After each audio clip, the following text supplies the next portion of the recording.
Hello everyone, welcome back to my channel Maa Vandana chemistry classes. आज जो हम टॉपिक करने वाले हैं वो बहुत बेसिक और बहुत ज़्यादा इंपॉर्टेंट टॉपिक है। लास्ट हमारा रिडॉक्स रिएक्शन वाला जो चैप्टर है वो कंप्लीट हो चुका है। जिन्होंने उनकी वीडियोस नहीं देखी है, रिडॉक्स रिएक्शन वाले कंप्लीट चैप्टर की वीडियोस नहीं देखी है, लिंक देखिए, डिस्क्रिप्शन बॉक्स में आपको मिल जाएगा। वहाँ जाके उसकी जो प्लेलिस्ट है उस पर क्लिक करिए, उसके अंदर सारी वीडियोज़ जो है पार्ट वाइज पार्ट उसमें दी हुई हैं। ठीक है, प्लेलिस्ट का ही लिंक मैं आपको डायरेक्ट प्रोवाइड करवा दूँगी। ओके, डिस्क्रिप्शन बॉक्स में रहेगा। नेक्स्ट चीज़ जो हम आज टॉपिक करने वाले हैं दैट इज़ ऑर्गेनिक केमिस्ट्री। बहुत से स्टूडेंट्स के मेरे पास में कमेंट्स आ रहे थे कि मैम अभी प्लीज़ आप एक दो टॉपिक जो है ऑर्गेनिक केमिस्ट्री के करवा दीजिए हमें, ताकि हमें ऑर्गेनिक केमिस्ट्री की तरफ से भी सेटिस्फैक्शन रहे कि हाँ वो हमारी भी अच्छे से चल रही है। ओके, तो उसी बेसिस के वजह से मैंने ऑर्गेनिक केमिस्ट्री जो है स्टार्ट किया है।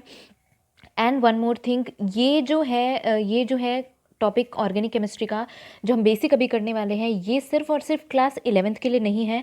क्लास 12th के भी बहुत से ऐसे स्टूडेंट रहते हैं जिनकी बेसिक कंप्लीट नहीं हुई रहती है, जिनकी प्रॉब्लम रहती है कुछ बेसिक कंसेप्ट्स के अंदर, वो 11th में उनके कंप्लीट नहीं हो पाते हैं, इसलिए उनके लिए भी बहुत ज़्यादा हेल्पफुल है। तो जब आप इसे शेयर करें तो ध्यान रखिए, अगर जो क्लास 11th के स्टूडेंट हैं अपने सीनियर्स को भी हेल्प कर दें उसके लिए, और उन्हें भी ये वीडियो का लिंक जो है प्रोवाइड करवा दें और उन्हें भेज दें कि हाँ इसके अंदर काफ़ी अच्छे से कंसेप्ट क्लियर हो जाएंगे आपके। ओके, सो अभी हम स्टार्ट करने वाले हैं basic concepts of organic chemistry.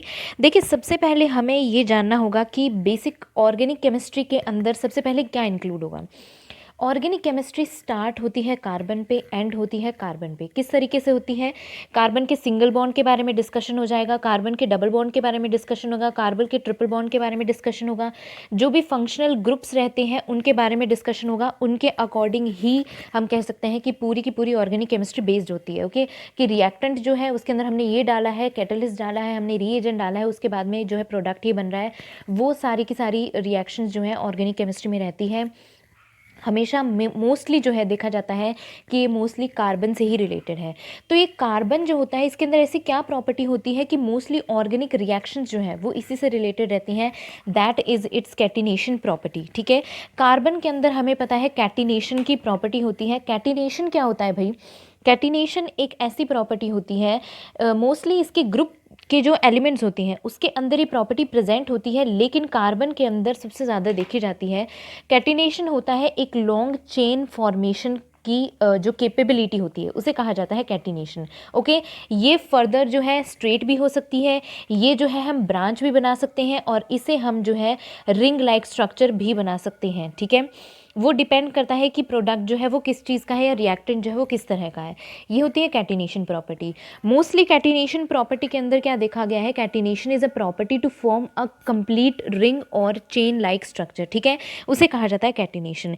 ये ही जो होता है कार्बन के अंदर प्रेजेंट होती है। मोस्टली कार्बन के अंदर जो है कोवलेंट बॉन्ड प्रेजेंट होते हैं कुछ एलिमेंट्स के साथ में, जैसे कि हाइड्रोजन के साथ में हो गया, मतलब कार्बन जो है वो कोवलेंट बॉन्ड ही बनाते हैं, हाइड्रोजन के साथ बनाएंगे, ऑक्सीजन के साथ बनाएंगे, ओके, नाइट्रोजन के साथ बनाएंगे, देन जो है सल्फ़र के साथ में भी बनाते हैं, फॉस्फोरस के साथ में भी बनाते हैं, और बहुत से जो है हैलोजन कंपाउंड जो हैं उनके साथ में भी जो है कोवलेंट बॉन्ड बनाते हैं और जो है ऑर्गेनिक रिएक्शंस को कंप्लीट करते हैं। ओके, ये थी नॉर्मल इनकी प्रॉपर्टी जिस वजह से जो है कार्बन जो है बेसिक रिएक्शन शो करता है। ठीक है, अब देखिए, ऑर्गेनिक कंपाउंड जो होते हैं बहुत ज़्यादा वाइटल होते हैं, बहुत ज़्यादा इंपॉर्टेंट होते हैं हमारी लाइफ के लिए, अगर हमें सस्टेन करना है अर्थ पे तो। ठीक है, क्योंकि बहुत से कॉम्प्लेक्स मॉलिक्यूल्स जो होते हैं हमारी बॉडी के अंदर, वो भी किसके बने होते हैं? ऑर्गेनिक कंपाउंड्स के ही बने होते हैं। ऑब्वियसली ऑर्गेनिक केमिस्ट्री के अंदर हम ऑर्गेनिक कंपाउंड डिस्कस करते हैं, इनऑर्गेनिक केमिस्ट्री के अंदर हम इनऑर्गेनिक कंपाउंड्स डिस्कस करते हैं। ओके, तो कॉम्प्लेक्स इंक्लूड करते हैं जैसे जेनेटिक इन्फॉर्मेशन, जिसके अंदर क्या होता है? डीएनए इंक्लूड होते हैं। डीएनए के अंदर ही तो जेनेटिक कोडिंग होती है।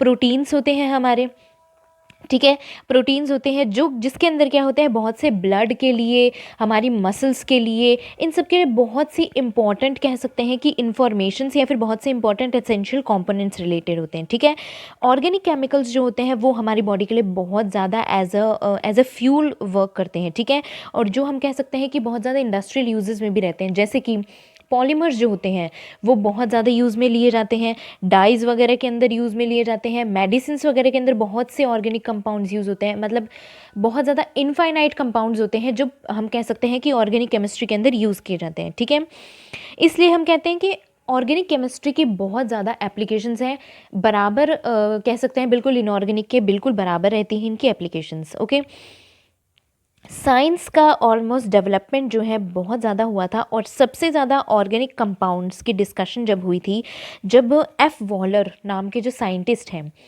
एफ वॉलर ने क्या किया था, सिंथेसाइज किया था एक ऑर्गेनिक कंपाउंड को, किसके अंदर, लेबोरेटरी के अंदर, with the help of an inorganic compound, that is the formation of urea. Okay, urea की उन्होंने फॉर्मेशन बताई थी with the help of what, with the help of an inorganic compound that is ammonium cyanate. Ammonium cyanate होता है NH4CnO। Okay, इसकी formation heat की presence में, और उन्होंने कुछ अमाउंट ऑफ लाइट भी दी थी, या यूँ कह सकते हैं स्पार्क जो है प्रोड्यूस किया था, उसकी हेल्प से इन्होंने एक इनऑर्गेनिक एक ऑर्गेनिक कंपाउंड बनाया था, that is urea, that is NH2CONH2। Okay, ये है यूरिया। इसकी फॉर्मेशन इन्होंने करवाई थी लेबोरेटरी के अंदर। यहीं से जो है ऑर्गेनिक केमिस्ट्री को बहुत ज़्यादा बेसिक, या फिर कह सकते हैं बहुत ज़्यादा इंडक्शन मिला था, और काफ़ी सारे साइंटिस्ट ने इसके अकॉर्डिंग ही उनकी स्ट्रक्चर्स को बनाना शुरू किया था। ओके, अब हम देखते हैं कुछ बेसिक स्ट्रक्चर्स या फिर कुछ बेसिक चीज़ें जो कि रिलेटेड होती हैं एक ऑर्गेनिक कंपाउंड के लिए। सबसे पहले होता है टेट्रावैलेंस ऑफ कार्बन। ठीक है, टेट्रावैलेंस, या फिर यूँ कहें कि कार्बन जो होता है वो क्या होता है, टेट्रावैलेंट होता है। क्यों होता है टेट्रावैलेंट भाई? क्योंकि कार्बन जो है किसी भी कंपाउंड के साथ में प्रेजेंट होगा तो वो 4 बॉन्ड्स यानी 4 बॉन्ड बनाएगा ही बनाएगा। ये हम सबको ही पता है कि कार्बन का मेन क्या होता है, रोल क्या होता है, कार्बन का मेन हम कह सकते हैं कैरेक्टर क्या होता है, कि ये 4 बॉन्ड्स यानी 4 बॉन्ड्स टेट्रावेलेंट यानी 4 बॉन्ड्स बनाता है ये। ठीक है, जैसे कि फॉर एग्जांपल अगर ये सिंगल बॉन्ड बना रहा है तो ओब्वियसली 4 बॉन्ड बनाएगा, अगर ये डबल बॉन्ड बना रहा है तो 2-2 बॉन्ड से हो जाएगा, ट्रिपल बॉन्ड बना रहा है तो एक सिंगल बॉन्ड और एक डबल बॉन्ड एक ट्रिपल बॉन्ड इस तरीके से प्रेजेंट होती है। ठीक है, कार्बन में क्या होती है, एक फंडामेंटल कह सकते हैं इसकी प्रॉपर्टी है कि इसके अंदर 4 कह सकते हैं कि बॉन्ड बनाने की कैपेसिटी होती है। ठीक है, अब जैसे कि फॉर एग्जांपल कार्बन का हमें पता है कि एटॉमिक नंबर कितना होता है भाई, 6 होता है। ठीक है, कार्बन का एटॉमिक नंबर 6 हो गया, 1s2 2s2 एंड 2p2। ठीक है, ये हमें पता है। आउटर मोस्ट शेल के अंदर इनके 4 इलेक्ट्रॉन्स होते हैं, जिस वजह से क्या कर सकते हैं, ईजिली जो है 4 बॉन्ड बना सकते हैं। ये भी मैं आपको दिखा देती हूँ किस तरह से बनाते हैं। कार्बन है और 6 हो गया ये, तो 2s और ये 2p, इसके अंदर 2 और इसके अंदर 2, इस तरह से प्रेजेंट होते हैं। ओके, ये 2s और ये 2p, ये 2s वाला इलेक्ट्रॉन क्या करता है, एनर्जी गेन करता है और अपना इलेक्ट्रॉन इसमें ट्रांसफर कर देता है, और इनके पास में हो जाते हैं 4 अनपेयर्ड इलेक्ट्रॉन्स। ठीक है, 4 अनपेयर्ड इलेक्ट्रॉन्स आ गए हैं। अब कार्बन ईजिली कोई भी मॉलिक्यूल्स के साथ में क्या कर सकता है, 4 बॉन्ड बना सकता है। ABCD लिखा है मैंने, ये कोई भी दूसरे एलिमेंट्स हैं उनके साथ में बॉन्ड बनाएगा। ओके, डिपेंड करता है दूसरा एलिमेंट जिसके साथ ये बॉन्ड बनाने वाला है वो सिंगल बॉन्ड बनाता है, डबल बॉन्ड बनाता है या ट्रिपल बॉन्ड बनाता है। फॉर एग्जांपल हमने जैसे देखा हुआ है, हाइड्रोजन के साथ में अगर बना रहा है तो हाइड्रोजन के साथ में सिंगल बॉन्ड चलेगी, अगर ये ऑक्सीजन के साथ बना रहा है तो डबल बॉन्ड बनेगी, और अगर नाइट्रोजन के साथ में बनाता है तो ट्रिपल बॉन्ड बन सकती है। Okay, depending upon the other atom जिसके साथ में बॉन्ड बनाता है। ये हो गई इसकी टेट्रावैलेंसी की बात। अब देखिए नेक्स्ट चीज़ जो आती है वो है इनकी हाइब्रिडाइजेशन। ठीक है, हाइब्रिडाइजेशन जो होती है वो हमें पता है मेनली 3 तरीके की देखी जाती हैं, दैट इज़ जो मेन 3 तरीके की है वो है sp, sp2 एंड sp3। ठीक है, बाकी जो आती हैं that is sp3d, sp3d2, sp3d3। ठीक है, इसमें इंटरनल ऑर्बिटल कॉम्प्लेक्स भी बनते हैं, आउटर ऑर्बिटल कॉम्प्लेक्स भी बनते हैं, वो सब डिफरेंट बातें हैं। मेन जो कार्बन के रिस्पेक्ट में हम देखते हैं वो 3 हाइब्रिडाइजेशन होती हैं, sp, sp2 एंड sp3।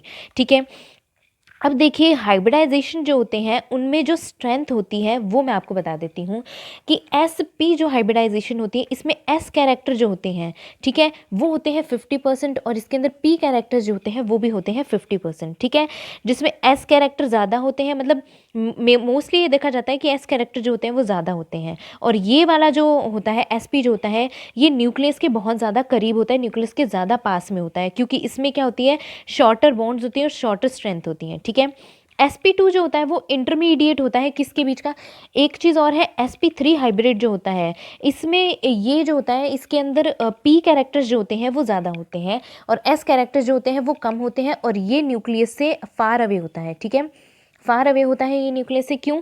क्योंकि इसके अंदर कैरेक्टर्स जो है अमाउंट में ज़्यादा होते हैं, जबकि sp जो होता है वो एक तरीके का इंटरमीडिएट होता है, ठीक है। इसमें हम कह सकते हैं कि दोनों प्रोबेबिलिटीज़ रहती हैं, यानी कि इसमें sp कैरेक्टर्स जो होते हैं वो थोड़े से अनइक्वल रहते हैं, लेकिन दोनों के बीच का प्रेजेंट रहता है, यानी ये न्यूक्लियस के जो है बिल्कुल दूर भी नहीं होता और बिल्कुल पास में भी नहीं होता है, ठीक है।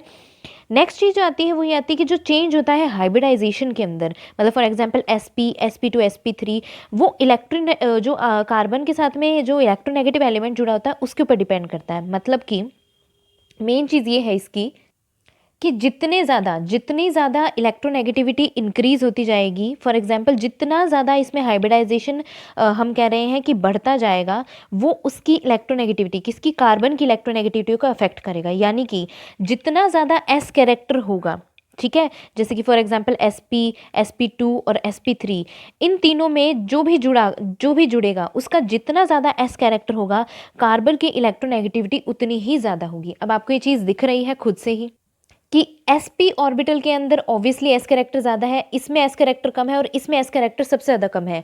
तो जब कार्बन की हाइब्रिडाइजेशन sp होगी तो उसके अंदर s कैरेक्टर मैक्सिमम होंगे, और हमें पता है जब ज़्यादा s कैरेक्टर होंगे उस कंडीशन के अंदर कार्बन की जो इलेक्ट्रोनेगेटिविटी है वो भी बहुत ज़्यादा होगी, ठीक है। तो ये चीज़ भी आपको याद रखनी है, बिकॉज जितनी ज़्यादा इलेक्ट्रोनेगेटिविटी होगी उतनी ज़्यादा कार्बन की जो फिजिकल और कार्बन की जो केमिकल प्रॉपर्टीज़ हैं वो उसी के अकॉर्डिंग अफेक्ट होंगी, ठीक है।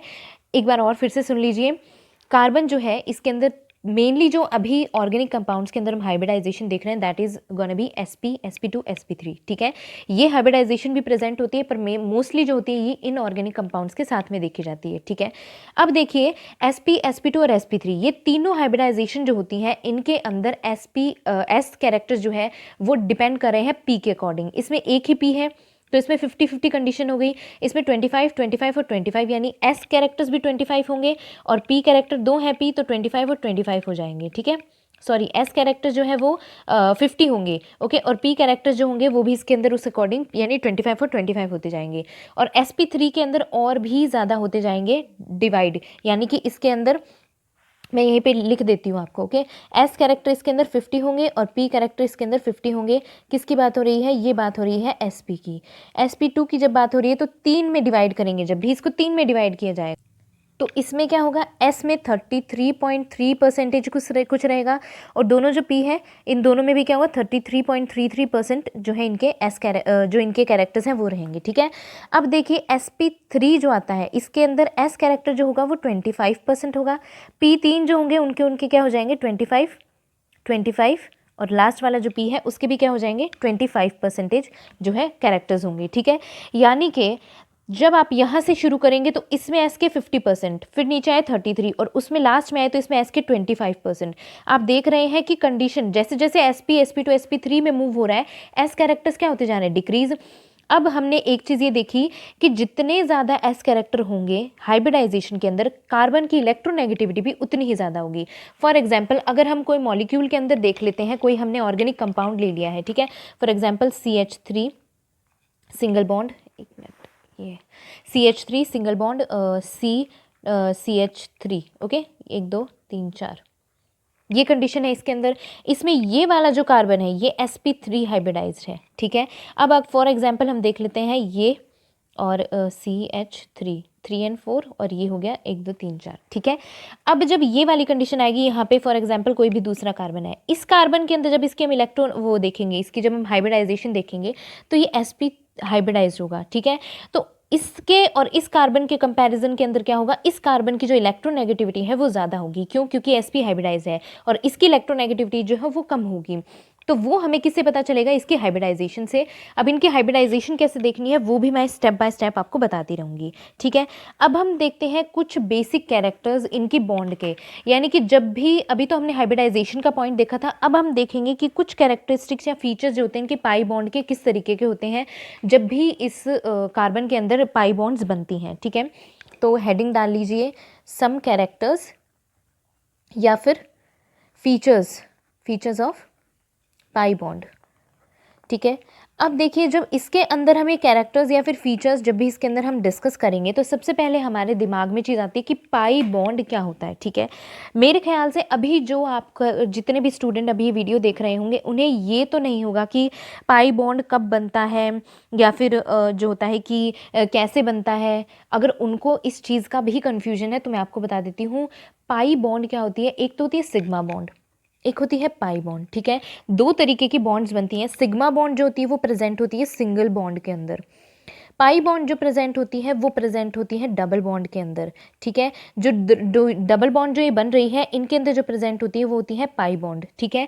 ट्रिपल बॉन्ड जब बनेगी उनके अंदर एक सिग्मा और दो पाई बॉन्ड्स बनती हैं, ठीक है।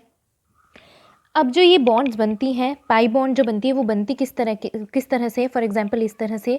एक हमारे पास में कोई भी कंपाउंड प्रेजेंट है, होता क्या है कि इस कंपाउंड के अंदर कार्बन में हमें पता है कि 4 इलेक्ट्रॉन्स प्रेजेंट होते हैं। 2 इस तरह से हो जाते हैं, डबल बॉन्ड बना लेते हैं, और 2 जो इलेक्ट्रॉन्स होते हैं वो इस तरीके से हाइड्रोजन को डोनेट कर दिए जाते हैं। ये हाइड्रोजन के साथ में इस तरीके से, ये क्रॉस में जो बनाए हैं मैंने, ये हाइड्रोजन के इलेक्ट्रॉन्स हैं, ये भी हाइड्रोजन के इलेक्ट्रॉन्स हैं, ठीक है।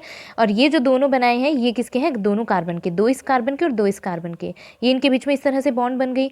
ये हाइड्रोजन के 2 हो गए हैं, ठीक है। यहाँ पे भी हाइड्रोजन के 2 हो गए हैं। कार्बन के कितने हैं, 1 2 3 4 5 6 7 8। इस कार्बन के जो है 8 इलेक्ट्रॉन्स कंप्लीट हो गए हैं। इसी तरीके से इस कार्बन के देखते हैं, 1 2 3 4 5 6 7 8, ठीक है। इनके बीच में कोवैलेंट बॉन्डिंग बनने से इस कार्बन के भी जो इलेक्ट्रॉन्स हैं वो 8 कंप्लीट हो गए हैं, ठीक है। अब देखिए, ये जो डबल बॉन्ड बनी है ये किस तरह से बनती है, जब इस कार्बन के पी ऑर्बिटल और इस कार्बन के पी ऑर्बिटल दोनों एक दूसरे से इस तरीके से ओवरलैपिंग करते हैं, ठीक है। इस तरीके से पैरेलल ओवरलैपिंग जब इन दोनों के बीच में होती है तो ये कंडीशन, इस तरीके की जो बॉन्ड बनती है उनको कहा जाता है पाई बॉन्ड। इसमें तो इसकी एस ऑर्बिटल होती है और कार्बन की कौन सी होती है, पी ऑर्बिटल होती है, ठीक है। जो मैंने आपको बताया था, एक बार मैं अच्छे से नेक्स्ट पेज पे आपको अच्छे से समझाती हूँ। जैसे कि अब देखिए, कार्बन है हमारे पास में 2, एक ये कार्बन ले लिया है हमने, एक ये कार्बन ले लिया है, ठीक है। 2 कार्बन है, CH2 डबल बॉन्ड CH2, ये कंडीशन है, ठीक है। इसे अच्छे से समझिएगा। अगर इसे अच्छे से नहीं समझा तो फिर बेसिक आपको वीक रह जाएगा, उसी चीज़ की प्रॉब्लम हो जाएगी, ओके। अब देखिए, यहाँ पे है हमारा 2s, ये हो गया 2p, ये 2s और ये 2p। इसी तरीके से ये कार्बन A हो गया और ये कार्बन B हो गया है, ठीक है। ये चीज़ अच्छे से समझिए, ये कार्बन A है और ये कार्बन B हो गया है। अब इसमें भी 2s आ गया और यहाँ पे 2p आ गया। 1 इलेक्ट्रॉन इसमें, 3 इलेक्ट्रॉन इसमें, वो मैंने जो आपको पीछे करके बताया, इलेक्ट्रॉन्स जो ट्रांसफ़र हो जाते हैं वो हो गया इसमें, ठीक है। अब देखिए, 2 कार्बन इससे जुड़ते हैं और 2 कार्बन इससे जुड़ते हैं, यानी 2 कार्बन इस वाले 2 हाइड्रोजन इसके साथ जुड़ रहे हैं और 2 हाइड्रोजन इसके साथ। तो इस कार्बन के साथ में 2 हाइड्रोजन जुड़ेंगे, एक तो जुड़ता है यहाँ पे, ठीक है। एक हाइड्रोजन जुड़ जाता है यहाँ से, हो गया। यानी एक हाइड्रोजन जो है वो जुड़ रहा है s ऑर्बिटल पे, एक जुड़ रहा है p पे। ये जुड़ेगा किससे, s से ही जुड़ेगा। इसमें जो हाइड्रोजन में s और p वाली जो बॉन्डिंग होती है वो कुछ इस तरीके से होती है। इसका s जो होगा, ये s है ऑब्वियसली, 2s जो हो गया हमारे पास में। इस s और इस s के बीच में तो इस तरीके की ओवरलैपिंग हो जाती है, और इनके जो दोनों इलेक्ट्रॉन्स हैं वो दोनों इलेक्ट्रॉन्स इस तरीके से बीच में यहाँ पे प्रेजेंट होते हैं। ये हो गई इनकी C और H के बीच में S और S वाली बॉन्डिंग। नेक्स्ट जो हमारी आती है P और S वाली, जो कि है ये वाला, ये है PX, ये है PY और ये है PZ। PX और हाइड्रोजन की कौन सी, 1s के बीच में, ये दोनों क्या है 1s और ये है 2s। ये हाइड्रोजन की हो गई, ये कार्बन की s ऑर्बिटल हो गई। अब देखिए, जब हम देखेंगे किसकी, हाइड्रोजन और कार्बन की, तो ये हाइड्रोजन की हम ले लेते हैं फॉर एग्जाम्पल 2px वाली कंडीशन ले ली, तो उसमें हाइड्रोजन की s ऑर्बिटल इस तरीके से ओवरलैप करेंगी। इसके बीच में जो बॉन्ड बनेगी वो भी सिग्मा बनेगी, इसके बीच में जो बॉन्ड बनेगी वो भी सिग्मा बनेगी, और इसमें जो इलेक्ट्रॉन्स हैं दोनों के वो यहाँ पे इस तरीके से क्या है, बॉन्ड हो जाएंगे। अब देखिए, बात आती है p ऑर्बिटल की। एक बार नीचे वाला भी देख लीजिए, नीचे में भी सेम कंडीशन यही होगी, 2s है, ये 2p है, ये px, ये py और ये pz हो गया। इसका जो है एक हाइड्रोजन यहाँ बॉन्ड हो गया, एक हाइड्रोजन यहाँ। अब बचे हैं हमारे पास में 2 इलेक्ट्रॉन दोनों के पास में, दोनों कार्बन के पास में। ये दोनों कार्बन क्या करेंगे, अपनी अपनी p ऑर्बिटल्स को क्या करवाएंगे, ओवरलैप करवाएंगे। जैसे कि फॉर एग्जांपल हमें पता है कि x y और z ऑर्बिटल्स जब बनेंगी, px py pz, अब px ऑर्बिटल जो है वो ओवरलैप हो चुकी हैं, वो ले ली गई हैं हाइड्रोजन के थ्रू। अब बची है हमारे पास में py और हमारे पास में बची है pz, ठीक है। py और pz ऑर्बिटल जो है वो क्या करती हैं, इस तरीके से ओवरलैप करती हैं। ये हो गई हमारी x, ये हो गई हमारी y और ये एक बार ले लेते हैं Z, ठीक है, ये X, ये Y और ये Z, ठीक है। अब देखिए इसी तरीके से ये कार्बन C वाले कार्बन की है और ये B वाले A वाले कार्बन की है और ये B वाले कार्बन की है। इसी तरीके से ये हो गई है X एक्सिस वाली, ये हो गई है हमारी Y एक्सिस वाली और ये मान लेते हैं अभी हमारी Z वाली, X Y एंड Z। अब देखेंगे जब आप इनके ऊपर ओवरलैपिंग होती है वो किस तरीके की होती है। ये p ऑर्बिटल जिसमें एक इलेक्ट्रॉन है और ये वाली p ऑर्बिटल जिसमें एक इलेक्ट्रॉन है, दोनों क्या करती हैं, इस तरीके से पास में आती हैं और इस तरह की इनके बीच में ओवरलैपिंग होती है। इसी तरीके से ये वाली जो ऑर्बिटल है ये इस तरीके से पास में आएगी, यहाँ ओवरलैपिंग होगी, ठीक है। बिल्कुल उसी तरीके से Z वाली जो होती हैं वो इस तरह से जो है परपेंडिकुलर यहाँ पे आती हैं इस तरह से, और इस तरह इनमें आके ओवरलैपिंग हो जाती है, ठीक है। और ये दोनों के जो इलेक्ट्रॉन्स हैं वो यहाँ आके इनमें पेयरिंग होने लग जाती है। ये जो बॉन्ड बनती है इनके बीच में ये होती है पाई बॉन्ड, ठीक है। जो इस तरह की बॉन्ड बनती है इसे कहा जाता है पाई बॉन्ड। वो बॉन्ड जो होती है वो होती है ये वाली, ठीक है भाई, समझ आ गया। बहुत बेसिक सी कंडीशन बताई है आपको किस तरह से इनके बीच में बॉन्ड की फॉर्मेशन होती है, एक्स एक्सिस, वाई एक्सिस और जेड एक्सिस के बीच में। ये आपको ध्यान में होना चाहिए कि पी ऑर्बिटल के अंदर पी एक्स, पी वाई और पी जेड 3 तरीके की ही बॉन्ड बनती है, क्योंकि ये मैंने 3 तरीके की ऑर्बिटल्स प्रेजेंट होती है, ये मैंने आपको बेसिक जो आपका कंसेप्ट बताया था उसके अंदर बता चुकी हूँ, ठीक है। अब नेक्स्ट जो हमारी बात आती है वो आती है कंप्लीट कंडेंस्ड और बॉन्ड लाइन तरीके के स्ट्रक्चर्स को फॉर्म करने के लिए, ठीक है। अब देखिए हमेशा जब भी बॉन्ड्स प्रेजेंट होती हैं या फिर जब भी कोई ऑर्गेनिक कंपाउंड प्रेजेंट होगा उसके अंदर क्या होता है हमें पता है, ऑब्वियसली स्ट्रेट लाइन बन सकती है, ब्रांच स्ट्रक्चर बन सकती है, ठीक है। और इसमें और किस तरीके की स्ट्रक्चर बनती है, कुछ अलग डिफरेंट फॉर्म्स में भी स्ट्रक्चर्स बनती हैं। कैसे बनती हैं, देखिए नॉर्मल अगर हम इन्हें रिप्रेजेंट करते हैं तो वो नॉर्मल हम इन्हें इसी तरीके से रिप्रेजेंट करते हैं। फॉर एग्जाम्पल फर्स्ट हम कार्बन को इस तरीके से डिनोट करते हैं और यहाँ पे जो है हाइड्रोजन को जोड़ देते हैं। अगर बीच में कहीं डबल बॉन्ड प्रेजेंट होता है डबल बॉन्ड को डिनोट कर देते हैं, ठीक है। सेकेंडली हम क्या है ब्रांच स्ट्रक्चर को रिप्रेजेंट कर सकते हैं। फॉर एग्जाम्पल CH3 ये जो है कंप्लीट ओपन स्ट्रक्चर बना दी हमने, ये थोड़ी सी कंडेंस बना दी, CH3 CH2 हो गई है ये, ठीक है। ये यहाँ हो गई CH और यहाँ पे हमने इसकी ब्रांच स्ट्रक्चर इस तरीके से बना दी, ये हो गई CH2, फिर ये हो गई CH2 और लास्ट में हम इसने लिख दिया, हमने यहाँ पे लिख दिया CH3, ठीक है। ये हो गई नॉर्मल ब्रांच चेन स्ट्रक्चर। अब नेक्स्ट जो हम देखते हैं कंडेंस्ड फॉर्म और इसकी डिनोट की जाती है, वो किस तरीके से डिनोट करते हैं, इस तरीके से। फॉर एग्जाम्पल यहाँ इस तरीके से बना दी जाती है, जहाँ पे दो इंटरसेक्ट करेंगे लाइन, वहाँ वाला जो पॉइंट होगा उसे कार्बन बोला जाता है, ठीक है। मतलब वहाँ पे जैसे आपने फिशर प्रोजेक्शन फॉर्मूला आपने पढ़ा होगा शायद, जो कि आता है स्टीरियो केमिस्ट्री के अंदर। फिशर प्रोजेक्शन फॉर्मूला के अंदर इस तरीके से जो है बॉन्ड्स को डिनोट किया जाता है और इसे इस तरीके से लिखते हैं कि C डबल बॉन्ड C, यहाँ पे हमारे पास में हो गया 1 2 3 4, यहाँ पे OH लिख दिया, यहाँ पे हाइड्रोजन लिख दिया, ठीक है। या फिर हम OH यहाँ लिख देते हैं, इसी तरीके से यहाँ पे हमने OH लिख दिया, यहाँ पे हाइड्रोजन लिख दिया। इस तरीके की जो स्ट्रक्चर होती है हम उसे इस तरह से डिनोट कर सकते हैं, ठीक है। तो हम यहाँ पे लिख सकते हैं हम यहाँ पे लिख सकते हैं OH, यहाँ पे हाइड्रोजन, ठीक है। यहाँ पे हमारे और इसी तरीके से यहाँ पे हम लिख सकते हैं OH और ये हो गया हाइड्रोजन। इस फॉर्मूला को हम इस तरीके से भी डिनोट करते हैं, जो कि हमारा फिशर प्रोजेक्शन फॉर्मूला होता है, ठीक है। यहाँ पे क्या होता है, कार्बन को डिनोट नहीं किया जाता है। यहाँ पे जो लाइन जहाँ इंटरसेक्ट कर रही है उस पॉइंट पे मान लिया जाता है यहाँ पे कार्बन प्रेजेंट होता है। बिल्कुल वही चीज़ इसके अंदर है, जहाँ पे लाइंस इंटरसेक्ट कर रही हैं, मिल रही हैं, वहाँ पे जो पॉइंट होता है वहाँ पे कार्बन लिखा जाता है। तो बहुत बार स्ट्रक्चर्स को जो है इस तरीके से रिप्रेजेंट करते हैं। कोई साइक्लिक स्ट्रक्चर होगी जैसे CH2, यहाँ पे हो गई CH2, ये हमारी साइक्लोप्रोपेन है, ओके, ये हो गई CH2। इसको जब डिनोट किया जाता है शॉर्ट फॉर्म के अंदर तो इसको इस तरीके से लिखा जाता है। यहाँ पे हम मानते हैं ये कार्बन है, यहाँ कार्बन है और यहाँ कार्बन है। इस कार्बन के साथ 2 बॉन्ड बन रही है, तो मतलब 2 बॉन्ड तो कार्बन के साथ बन गई, तो 2 हाइड्रोजन की रिक्वायरमेंट होगी। यहाँ पे इस कार्बन के साथ 2 बॉन्ड बन रही है यानी 2 हाइड्रोजन, यहाँ इस कार्बन के साथ 2 बॉन्ड यानी 2 हाइड्रोजन, ठीक है। तो इसको ये सब चीज़ें डिनोट न करके सिर्फ इसे इस तरीके से डिनोट किया जाता है। कभी कभार साइक्लोहेक्सेन जो होता है उसे भी इस तरीके से डिनोट किया जाता है, ओके। ये साइक्लोहेक्सेन है। बेंजीन जो होती है वो अलग होती है। बेंजीन रिंग को नॉर्मली जो है इसको रेजोनेटिंग स्ट्रक्चर इस तरीके से बताई जाती है। ये जो बीच की स्ट्रक्चर डिनोट करती है वो होती है इसकी डबल बॉन्ड।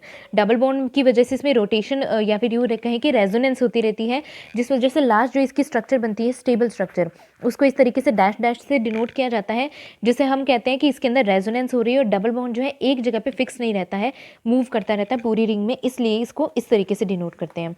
साइक्लोपेंटेन जो होता है उसे इस तरीके से डिनोट किया जाता है। ओके ये मेरे ख्याल से बहुत बेसिक चीज़ें हैं जो आप सबको थोड़ी बहुत तो नॉलेज होगी ही कि ये इस तरीके से प्रेजेंट होती है। अगर हम कहें कि कोई स्ट्रेट चेन के अंदर कोई ब्रांच स्ट्रक्चर बना दी गई, फॉर एग्जांपल ये है यहाँ पे कार्बन, अब इस कार्बन से एक और ब्रांच जुड़ी हुई तो उसको इस तरीके से डिनोट कर देंगे। तो एक कार्बन यहाँ वाला तो था ही, इस कार्बन के साथ में एक और कार्बन जुड़ा है तो ये हो गया। अब इसमें से एक ही बॉन्ड प्रेजेंट है इन दोनों के बीच में, तो यानी कि 3 बॉन्ड और बना सकता है। तो यहाँ पे कुछ और तो दिया नहीं है, तो मतलब यहाँ 3 हाइड्रोजन जुड़ जाएंगे। ठीक है, ये होती है इसकी बेसिक सी स्ट्रक्चर। बहुत सी फॉर्मूलाज इस तरीके से, बहुत सी कह सकते हैं कि आपकी रिप्रेजेंटेशन जो है इस तरह की आती है। अब जैसे ये डिनोट किया गया है, आपके क्वेश्चन मान लीजिए आपकी बुक में हो तो उसमें क्या होगा, आपको पता है कि ये किस तरीके से लिखा जाएगा। मैं इसको एक बार ओपन करके बता देती हूँ आपको। यहाँ वाली स्ट्रक्चर को, यहाँ कार्बन हो गया, यहाँ कार्बन हो गया, यहाँ कार्बन हो गया, जहाँ पे पॉइंट इंटरसेक्ट कर रहे हैं वहाँ वहाँ कार्बन बनाने हैं आपको। यहाँ पे एक कार्बन हो गया है, ठीक है। अब ये वाली जो आ रही है ये बॉन्ड बनी, यहाँ पे एक कार्बन हो गया, ठीक है। अब ये जो 2 बॉन्ड आ रहे हैं इनका एंड पॉइंट जो होगा यहाँ पे कार्बन होंगे, एक कार्बन यहाँ होगा, एक कार्बन यहाँ होगा।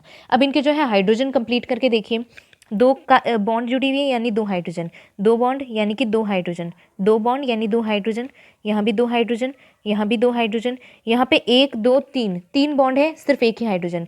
यहाँ पे इस कार्बन के साथ में 3 बॉन्ड है, सिर्फ एक ही हाइड्रोजन, ठीक है। ये वाले जो कार्बन है इसके साथ में सिर्फ एक बॉन्ड जो है, इसलिए 3 हाइड्रोजन।